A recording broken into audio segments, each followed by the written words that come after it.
Actually আমরা তো নির্বাচন বলতে গেলে শুরুই করি নাই, এখন এই জন্য কিছুই বোঝা যাবে না, যেহেতু নির্বাচনী আচরণ বিধিতে বলাই আছে প্রতীক পাবার পরে হচ্ছে এগুলো সব শুরু হবে।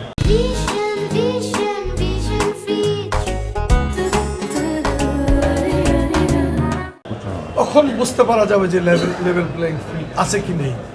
তবে ষড়যন্ত্র আছে আপনারা জানেন, এবং একটি পতিত স্বৈরাচার তারা তো বিভিন্ন হুমকি দামকি ফেসবুক ইউটিউবে দিচ্ছেই যে তারা ষড়যন্ত্র নির্বাচন হইতে দিবে না, এটা সে অনেক কিছু, এবং বিভিন্ন জায়গায় অনেক মাগুরারও কয়েকটি স্থাপনায় তারা আগুন টাগুন দিয়েছে আপনারা জানেন।